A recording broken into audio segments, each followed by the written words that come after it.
The sky wasn't just dark, it looked angry. Within minutes, it began.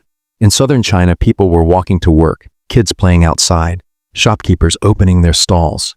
And then, the water came, not as gentle rain, but as a roaring, raging wall of flood, crashing into cities, swallowing roads, tearing lives apart. This wasn't just a storm. This was a full-blown disaster.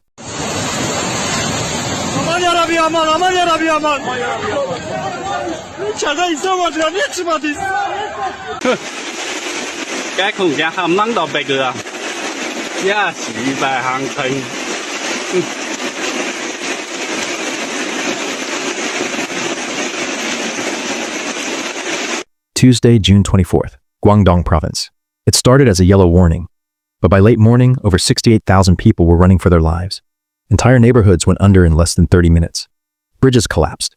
Cars floated like paper boats. Families climbed onto rooftops, waving frantically, hoping for helicopters. In some districts, a month's worth of rainfall fell in just 6 hours. Eyewitnesses described scenes like a nightmare. One man shouted, "I was drinking tea, and then the river came through my living room." Another mother clung to her baby as the current pulled her motorbike into a ditch. Rescuers rushed with inflatable boats, but the waters were rising too fast. In Shaoguan and Heiyuan, two of the hardest-hit areas, the situation turned critical. Hospitals lost power. Emergency generators failed. People on dialysis or oxygen were trapped, their lives hanging by seconds. In some buildings, residents used bed sheets as ropes, trying to lower children down from windows as the ground floor disappeared underwater.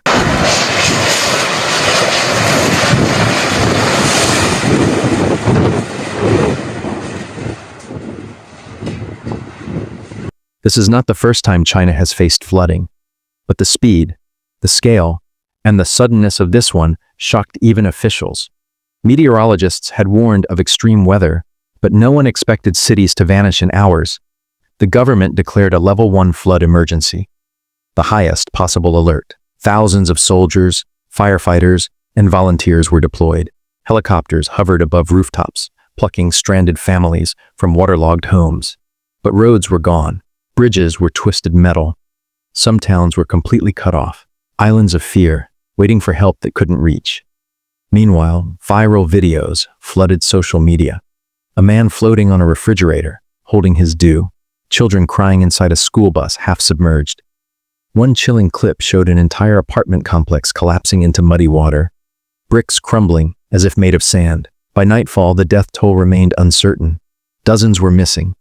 Elderly residents were unaccounted for. Officials pleaded with citizens to stay on higher ground, but in a country of over 1 billion, where cities are densely packed, higher ground isn't always available. And yet, in all this chaos, human courage emerged, strangers forming human chains to rescue the elderly.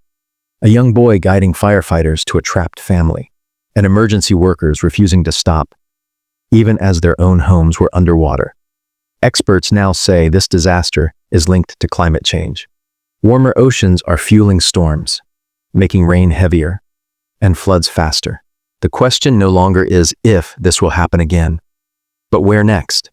As rescue continues and the rain finally slows, southern China begins to count its losses. Homes, livelihoods, lives. We will continue to monitor the situation and update you with real-time footage, updates from survivors, and damage reports. If you or someone you know has been affected, drop a comment below. Your story matters. Don't forget to subscribe for on-the-ground coverage, breaking weather alerts, and global storm reports.